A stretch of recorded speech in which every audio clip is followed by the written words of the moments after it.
بسم اللہ الرحمن الرحیم الحمد للہ رب العالمین والصلاة والسلام علی اشرف الانبیاء والمرسلین محمد وآلہ وصحبہ اجمعین اما بعد۔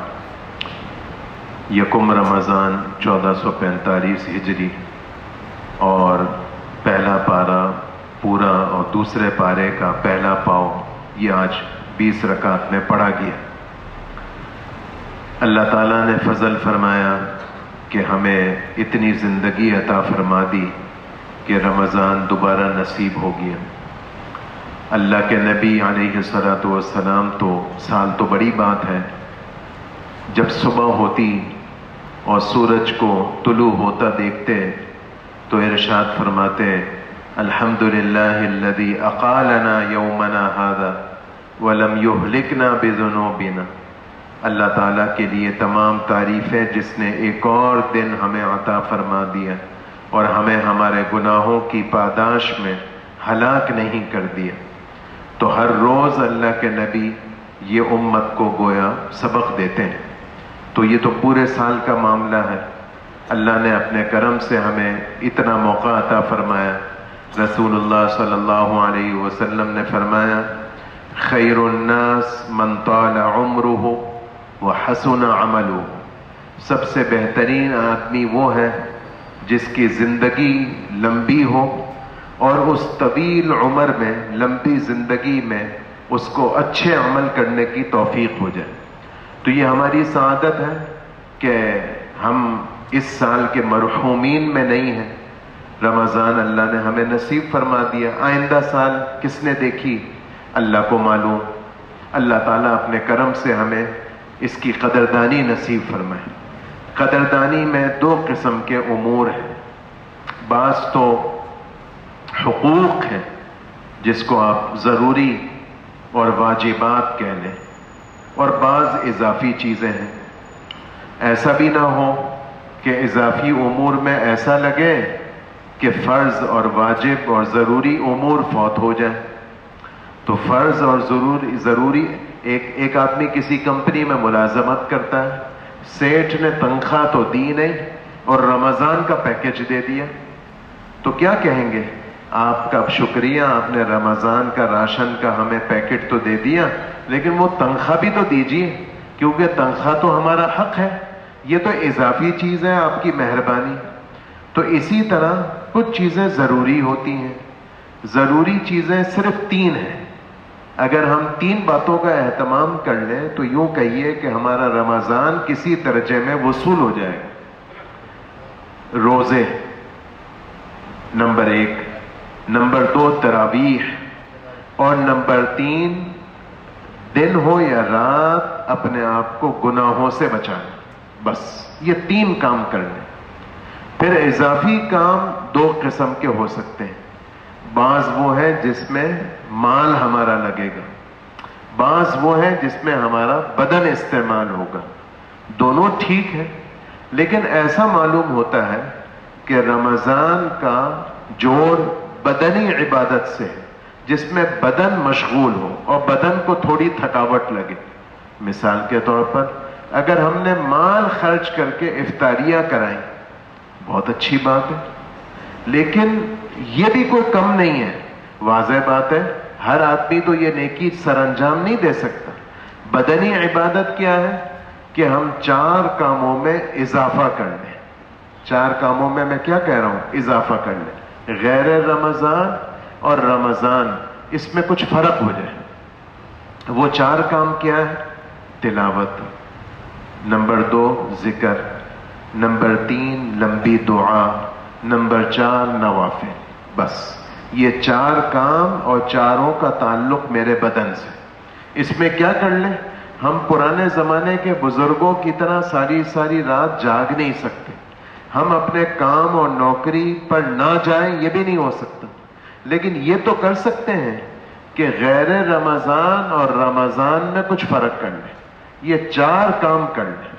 مثال کے طور پر تلاوت میں اضافہ کریں کا کیا مطلب ہے؟ صحابہ رضی اللہ عنہم کا معمول غیر رمضان میں بھی تلاوت کا پتہ ہے کیا تھا؟ 1 ہفتے میں قرآن ختم کرتے تھے۔ 7 حصوں میں صحابہ نے تقسیم کیا ہوا تھا. آج بھی آپ دیکھیے ہمارے جو قرآن پاک چھپے ہوئے ہیں اس میں نیچے لکھا ہوا ہوتا ہے حزب 1 حزب 2 احزاب پر تقسیم ہے. یہ صحابہ کی تلاوت کی ترتیب تھی. پہلے دن وہ تلاوت کرتے تھے فاتحہ سے لے کر 6 پارے کی سورہ مائدہ تک. دوسرے دن تلاوت کرتے تھے سورہ مائدہ سے 11ویں پارے کی یونس تک. تیسرے دن تلاوت کرتے تھے 11ویں کی سورہ یونس سے 15ویں کی سورہ بنی اسرائیل تک.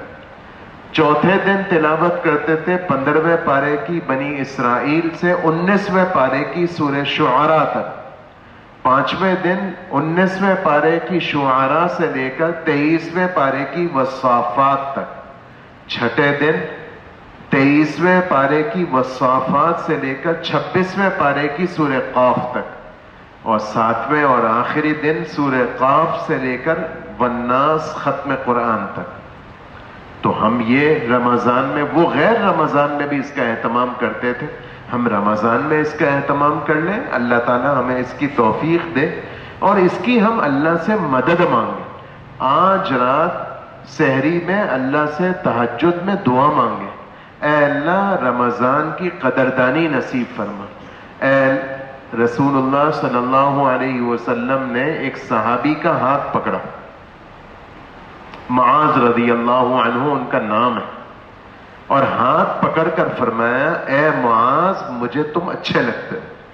سبحان اللہ، کتنی اچھی بات ہے.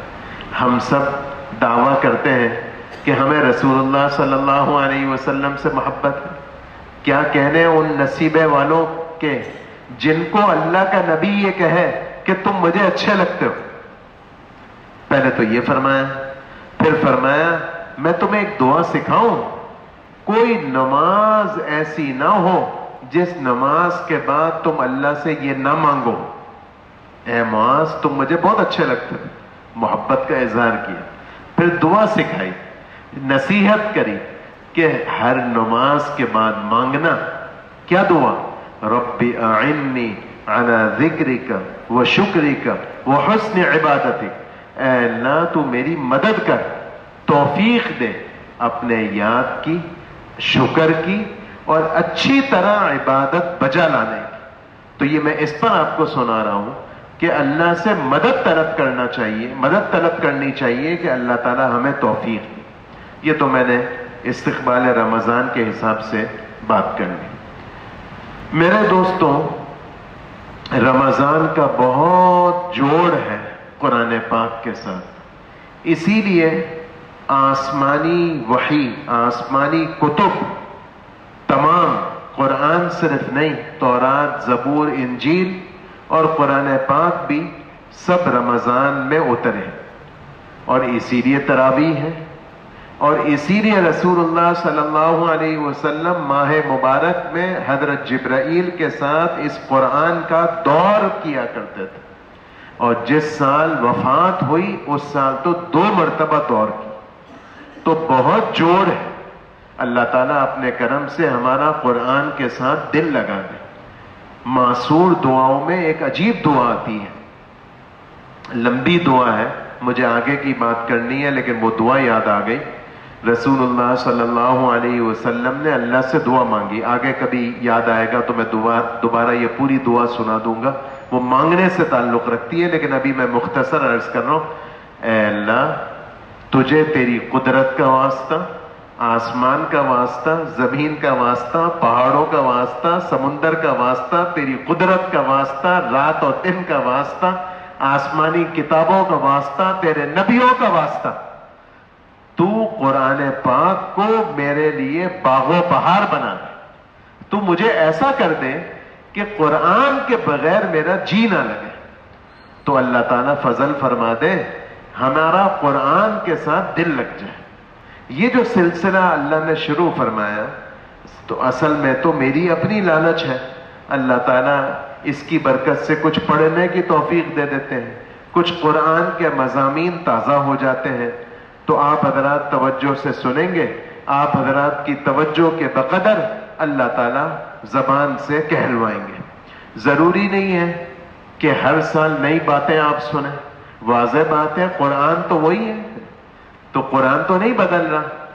اور پھر یہ کہ اس مجلس میں 20 منٹ 25 منٹ آدھا گھنٹہ اس میں ہم کیا کرتے ہیں؟ نام تو خلاصے کا ہے، لیکن اصل میں کیا ہے کہ قرآن پاک آج مثال کے طور پر 1.25 پارہ پڑھا گیا۔ اس 1.25 پارے میں سے کچھ باتیں گویا سوچ لی گئی، اٹھا لی گئی، منتخب کر لی گئی کہ ان کا تھوڑا سا مضمون دوستوں کے سامنے عرض کر دیا جائے۔ یہ پورے 1.25 پارے کا خلاصہ نہیں ہے، تو اللہ تعالیٰ توفیق دے دے اس ماہ مبارک کی اور قرآن پاک کی قدردانی کی۔ سورہ فاتحہ سے قرآن پاک شروع ہوتا ہے، اور یوں کہیے کہ فاتحہ قرآن پاک کا خلاصہ ہے اور قرآن پاک کا دیباچہ ہے، اور اسی لیے یہ کہتے ہیں کہ قرآن پاک کو سمجھنا ہو تو فاتحہ کو سمجھ لیا جائے۔ فاتحہ میں اللہ نے کیا بتایا؟ فاتحہ میں ایک مضمون تو اللہ نے اپنے خالق ہونا اور اپنا رب ہونا بتایا۔ میں ہی تمہارا پیدا کرنے والا، اور پیدا کر کے تمہیں تمہارے حال پر میں نے نہیں چھوڑ دیا، تمہارا پالنے والا بھی میں ہی ہوں۔ نمبر 2 یہ بتایا کہ دیکھو دنیا کی زندگی اصل نہیں ہے، اصل زندگی موت کے بعد کی ہے، اور وہیں پر دنیا کے تمہارے سارے کاموں کا بدلہ دیا جائے گا۔ مالکی یوم الدین، دین کا معنی کیا؟ بدلہ۔ گویا اللہ رب العزت مالک ہیں، اردو ترجمہ آپ دیکھیں نا تو پڑھیں گے مالک ہیں روز جزا کے، قیامت کے دن کے اللہ تعالیٰ مالک ہیں۔ گویا قرآن پاک نے، فاتحہ نے اس آیت میں ہمیں آخرت کی یاد دلا دی۔ تیسرے نمبر پر کیا بتایا؟ ایاک نعبد و ایاک نستعین، اے اللہ میں ہر کام میں تیری مانوں گا، اور دنیا کے جتنے کام ہوں گے وہ تیری مدد کے بغیر میرے پورے نہیں ہوں گے۔ میں تیری مانوں گا اور تیری مانتے ہوئے زندگی گزارتے ہوئے تجھ سے مدد چاہتا رہوں گا۔ اور تیری مانوں گا کیسے؟ اہدنا الصراط المستقیم، ان لوگوں کے نقش قدم پر چل کر، صراط الذین انعمت علیہم، جن پر آپ کا انعام ہوا، ان کے رستے پر چل کر میں تیری مانوں گا۔ لیکن ان کے رستے پر میں چلوں اور غیروں کے رستے سے میں بچوں، یہ ہو نہیں سکتا جب تک کہ آپ رہبری نہ کریں۔ اس لیے ہم نے دعا مانگی، اہدنا، اے اللہ آپ ہدایت دے دیں۔ ہدایت کا کیا مطلب؟ یوں سمجھیے کہ ہم یہاں گول مسجد میں بیٹھے ہوئے ہیں، کبھی ہوتا ہے نا مسجد سے باہر نکلتے ہیں، کوئی سڑک پر موٹر سائیکل والا جا رہا ہوتا ہے، پوچھتا ہے کہ بھئی یہاں کوئی بیت السکون ہسپتال ہے، کوئی ہل پارک جنرل ہسپتال ہے؟ تو ہم کیا کہتے ہیں؟ ہاں ہاں بس قریب ہے۔ ایک طریقہ یہ ہوتا ہے، یوں آپ چڑھائی پر آگے جائیں گے، آگے جا کر آپ کو یہ گلی ملے گی، اس طرح ہم راستہ کھڑے کھڑے بتا دیتے ہیں۔ ایک طریقہ کسی کی رہبری کا یہ ہوتا ہے۔ اور کبھی ہم کیا کرتے ہیں؟ آپ کو فلانی جگہ جانا ہے، اچھا میں بھی اسی طرف جا رہا ہوں، آپ کہیں تو میں آپ کے ساتھ موٹر سائیکل پر بیٹھ جاتا ہوں، یا میں اپنی سواری میں ہوں، آپ میرے پیچھے پیچھے آ جائیں، مجھے فالو کر لیں، میں آپ کو وہاں پہنچا دیتا ہوں۔ پہلی صورت میں تو ممکن ہے کہ وہ صاحب بھٹک جائیں، اور دوسری صورت میں جب میں انگلی پکڑ کر ان کو لے جا رہا ہوں، ان کی موٹر سائیکل پر بیٹھ کر ان کے ساتھ جا رہا ہوں، ان کی گاڑی میں بیٹھ کر ان کو منزل تک پہنچا رہا ہوں، پھر خطرہ ہے بھٹکنے کا؟ نہیں۔ بس اسی کو فرمایا اہدنا الصراط المستقیم، اے اللہ تو ہمیں ہدایت دے دے، اور اے اللہ یہ میری سب سے بڑی ضرورت، اس لیے میں ہر نماز کی ہر رکعت میں یہ آیت پڑھوں گا اور دعا مانگوں گا، اور اے اللہ تجھ سے ہدایت کا سوال کروں گا۔ یہ سورہ فاتحہ کا خلاصہ۔ اگلی سورت سورہ بقرہ ہے۔ بقرہ عربی زبان میں گائے کو کہتے ہیں۔ اس سورت کا نام بقرہ اس لیے ہے کہ بنی اسرائیل موسیٰ علیہ السلام کے زمانے میں ایسا ہوا کہ لوگوں نے موسیٰ علیہ السلام کی اس بات کو ماننے سے انکار کر دیا کہ مرنے کے بعد ایک زندگی اور ہے۔ تو اللہ نے ایک واقعہ رونما کرایا جس سے یہ ثابت ہوا کہ تمہیں پیدا بھی میں اللہ نے کیا، تمہیں موت بھی میں اللہ دیتا ہوں، اور جب چاہوں تو میں دوبارہ زندہ بھی کر سکتا ہوں. تو اس کا قصہ یہ رونما ہوا کہ ایک شخص نے دوسرے کو قتل کر دیا مال کی لالچ میں. لوگوں نے موسیٰ علیہ السلام سے کہا کہ آپ تو کہتے ہیں آپ کے پاس آسمانی وحی آتی ہے، آپ وحی کے ذریعے ہمیں بتلا دیجئے کہ ہمارے مرحوم کا قاتل کون ہے. تو موسیٰ علیہ السلام نے اللہ کے بتلانے سے قوم کو یہ کہا کہ آپ لوگ ایسا کریں کہ ایک گائے کو ذبح کریں، اس کا گوشت کاٹیں اور اس کے گوشت کو مقتول مرحوم کے جسم سے مس کریں، ملائیں، تو وہ مقتول کھڑا ہو کر تمہیں اپنے قاتل کا نام بتلا دے گا. انہوں نے ایسا کر لیا اور وہ مقتول کھڑا ہو کر اس نے اپنے مارنے والے کا نام بتا دیا. تو قصہ ختم ہو گیا. لیکن اس قصے کے ذریعے یہ پتا چلا کہ اللہ جب چاہے کسی کو زندگی دے، اللہ جب چاہے کسی کو موت دے، اور اللہ چاہے تو مرنے کے بعد دوبارہ زندہ کر سکتے ہیں. تو میں قیامت کے دن بھی تمہیں دوبارہ زندہ کروں گا، اس میں تمہیں شک نہیں کرنا چاہیے. اس قصے کی مناسبت سے اس کا نام سورہ بقرہ. پھر اس سورت کی فضیلت بھی ارشاد فرمائی. رسول اللہ صلی اللہ علیہ وسلم نے فرمایا گھروں میں سورہ بقرہ پڑھا کرو، اس لیے کہ جس گھر میں سورہ بقرہ پڑھی جاتی ہے شیاطین اس گھر سے بھاگ جاتے. اور دوسری روایت میں فرمایا کہ یہ ایسی سورت ہے کہ اس سورت کا مقابلہ باطل والے نہیں کر سکتے. باطل والے نہیں کر سکتے، اس کے دو ترجمے لکھے، دو مطلب لکھے. ایک مطلب یہ ہے کہ شیطان اور شیطانی طاقتیں اس سورت کا مقابلہ نہیں کر سکتی. اور بعضوں نے کہا باطل طاقتوں سے مراد جادو کی طاقتیں ہیں کہ اس سورت کے پڑھنے سے اللہ تعالیٰ گھروں سے جادو کے اثرات کو ختم فرما دیتے ہیں. اس سورت میں جو اللہ تعالیٰ نے مضامین بیان فرمائے ان میں سے ایک بات، پہلا جملہ باری تعالیٰ نے یہ فرمایا ذالک الکتاب لا ریب فیہ، یہ ایسی کتاب ہے کہ اس کو تم کم اہم نہ سمجھو. یہ بڑی زبردست کتاب ہے. دنیا کے باتیں، دنیا کے تجربے، دنیا کے مشاہدے وہ سب فیل اور سب ناقص. اللہ کی جو خبریں ہیں وہ یقینی ہوتی ہیں. اس لیے اللہ تعالیٰ جو تمہیں کلام میں سنائیں گے اس میں تم رتی برابر شک نہ کرنا. لیکن دیکھو ایک بات کا خیال رکھنا کہ یہ کتاب اتاری تو ہم نے تمہاری ہدایت کے واسطے ہے، لیکن سب کو اس کتاب کے ذریعے ہدایت نہیں ملے گی. ایسا جیسے ہر دوائی ہر مریض کو کام نہیں دے گی، فائدہ نہیں دے گی. کسی مریض کے لیے دوا ری ایکٹ بھی کر جائے گی. ایسے اللہ نے فرمایا کہ تمہیں یہ کتاب جو میں نے اتاری تو ہدایت کے واسطے، لیکن تمہیں اس سے ہدایت ملے یہ ضروری نہیں. ہدایت اس کتاب کے ذریعے اس کو ملے گی جو متقی ہوگا. لیکن تم ڈر جاؤ گے متقی کا لفظ سننے سے، تو ڈرو نہیں، تم بھی متقی ہو سکتے ہو. متقی ہونے کے لیے چند باتیں اپنے اندر پیدا کر لو. ایک تو غیب پر ایمان لاؤ. آدمی بعض دفعہ آنکھوں دیکھے پر ایمان لاتا اور بعض دفعہ بن دیکھے ایمان لاتا کسی کے بھروسے پر. تو ہم اللہ پر اور اللہ کے رسول کی خبروں پر ایمان بالغیب رکھتے ہیں. ہم نے دیکھا نہیں اللہ کو، ہم نے تو اللہ کے نبی کو بھی نہیں دیکھا، قرآن کو اترتے نہیں دیکھا، جنت دوزخ نہیں دیکھی، اس پر ایمان لائے. یہ ایمان بالغیب. دوسری صفت متقی لوگوں کی یہ کہ نماز کو اہتمام سے بجا لاتے ہیں. تیسری صفت متقی لوگوں کی یہ کہ راہ خدا میں اپنے مال کو بھی اپنی صلاحیتوں کو بھی خرچ کرتے ہیں. چوتھی صفت یہ کہ قرآن پر اور سابقہ کتب پر ایمان لاتے ہیں. پانچویں صفت یہ کہ آخرت پر ایمان لاتے ہیں.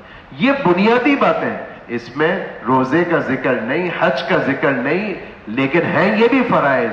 لیکن یہ وہ صفات ہیں جس کے ذریعے آدمی کے اندر تقوی پیدا ہوتا ہے. اس لیے یہ کہا گیا کہ اس کتاب سے فائدہ تمہیں تب ہوگا جب تم اپنے اندر تقوی پیدا کرو. ایک مضمون اس صورت میں اللہ تعالیٰ نے یہ بیان کیا کہ ہمیں انسانوں کو اپنی قیمت بتائی کہ اے انسانوں تم اتنے عظمت والے ہو کہ تمہیں میں اللہ نے زمین پر اپنا جانشین بنایا. تم اتنی عظمت والے ہو کہ تمہیں فرشتوں کا مسجود بنایا. یعنی جو تمہارے بڑے دادا تھے آدم علیہ السلام، فرشتوں کو کہا کہ تم ان کو سجدہ کرو، تو تمہارے لیے کتنی عزت کی بات، فخر کی بات کہ تم انسان ہو، تم جانور نہیں ہو، تم جن نہیں ہو، تم اپنی قدر پہچانو، اور قدر پہچانو اس طرح کہ تم اللہ کے علم کی قدر کرو۔ قیمتی چیز دنیا میں دین کا علم ہے، تم اس کو حاصل کرو، یہ اللہ تعالیٰ نے مضمون بیان کیا۔ پھر اسی مناسبت سے یہ بھی بتایا جو میں اور آپ سنتے بیان کرتے رہتے ہیں کہ جب آدم علیہ السلام کے لیے حکم دیا گیا فرشتوں کو کہ سجدہ کرو، اس وقت ابلیس کو بھی یہ حکم دیا، ابلیس نے اس حکم پر عمل نہیں کیا، نتیجتاً جنت سے نکال دیا گیا۔ لیکن ایک بات مجھے آپ کو بتانی ہے، باتیں تو میں نے عرض کیا بہت ساری ہیں، چنیدہ باتیں چن چن کر باتیں سنانی ہیں، اس میں بھی مختصر کرنا ہے، تو ایک بات سمجھنی ہے کہ وہ کون سی کوتاہی تھی جس نے ابلیس کو ابلیس بنایا، شیطان کو شیطان بنایا، شیطان کو جنت سے نکلوایا۔ تو ناسمجھی میں، لا علمی میں، کم علمی میں ہم یہ کہہ دیتے ہیں کہ شیطان نے اللہ کے حکم کی نافرمانی کری، اس نے شیطان کو شیطان بنایا۔ یاد رکھیے گا، شیطان کو شیطان نافرمانی نے نہیں بنایا، نافرمانی بھی بری بات ہے، نافرمانی بھی نہیں کرنی چاہیے، لیکن وہ نافرمانی نہیں تھی جس نے شیطان کو شیطان بنایا۔ کیا بات تھی؟ اس نے اللہ کے حکم کا انکار کر دیا، ابا واستکبر وکان من الکافرین، اس نے اللہ کے حکم کو توجہ ہی نہیں دی، مانتا ہی نہیں ہو اللہ نے یہ حکم دیا ہے کہ آدم کو سجدہ کرو، اور کون ہوتا ہے آدم، میں کیوں سجدہ کروں، تکبر کرو۔ یہ وہ بات تھی جس نے شیطان کو شیطان بنایا۔ پھر یہ بات بھی ہمیں سمجھنے کی ہے کہ شیطان تو جنت سے نکال دیا گیا، میں اور آپ جانتے ہیں، بولتے رہتے ہیں، سنتے رہتے ہیں کہ آدم اور ان کی اہلیہ محترمہ جنت میں رہا کرتے تھے۔ اللہ نے یہ حکم دیا کہ اس درخت کے قریب بھی نہ جانا ورنہ جنت سے نکال دیے جاؤ گے۔ ایک دن اس ممنوعہ درخت کے قریب چلے گئے، جنت سے نکال دیے گئے، دنیا میں پہنچا دیے گئے، اور نتیجتاً میں اور آپ بھی پیدا ہو گئے۔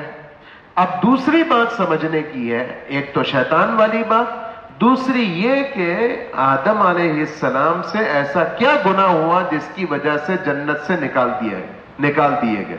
تو اللہ نے یہ بتایا رہتی دنیا تک کی انسانیت کو کہ مسئلہ درخت کا نہیں تھا، درخت کے پھل کا نہیں تھا، درخت کو میں بھلا کیوں ممنوع قرار دوں گا جب میں نے آدم کو جنت میں بسایا ہے اور جنت کی ساری نعمتوں سے وہ لطف اندوز ہو ہی رہے، تو میں کیوں منع کرتا کہ فلانے درخت کے قریب نہ جاؤ۔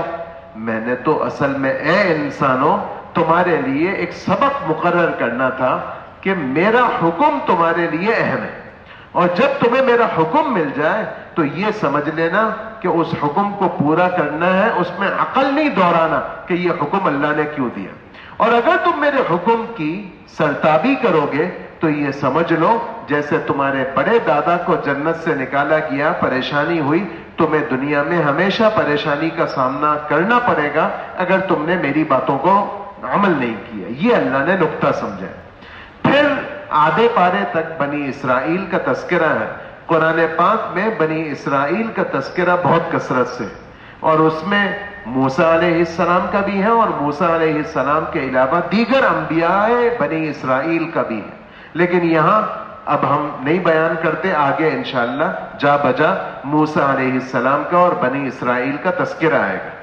آخری پاؤں میں ابراہیم علیہ السلام کا تذکرہ ہے، اس مناسبت سے کہ مکے والے رسول اللہ صلی اللہ علیہ وسلم کو تو نہیں مانتے تھے، ایذا دیتے تھے، تکلیف پہنچاتے تھے، لیکن عجیب بات تھی، اپنے آپ کو ابراہیمی کہلواتے تھے، ابراہیم علیہ السلام کا پیروکار کہتے تھے۔ تو اللہ نے یہ کہا اچھا عجیب لوگ ہو، ابراہیم کو مانتے ہو؟ ہاں جی ابراہیم کو مانتے ہیں۔ تو ذرا پڑھو تو صحیح ابراہیم کی کیا تعلیمات تھی۔ ابراہیم کی تعلیمات تو توحید کی تھی، اور عجیب بات بتائیں، یہ جو تمہارے نبی تمہارے درمیان محمد صلی اللہ علیہ وسلم ہے جن کے تم منکر ہو، یہ نبی محمد صلی اللہ علیہ وسلم تو ابراہیم علیہ السلام ہی کی دعا کا نتیجہ ہے. انہی کی دعا کی بدولت ان کو نبوت ملی اور تم انہی کے منکر ہو. یہ اللہ تعالیٰ نے بیان کیا. دوسرے پارے کی ابتدا میں، دوسرے پارے کے پہلے پاؤں میں قبلے کی تبدیلی کا ذکر ہے. میں اور آپ بیت اللہ کی طرف رخ کر کے نماز پڑھتے ہیں. رسول اللہ صلی اللہ علیہ وسلم ابتدا میں نماز پڑھا کرتے تھے بیت المقدس کی طرف رخ کر کے. پھر اللہ تعالیٰ کی طرف سے حکم آیا قبلے کی تبدیلی کا.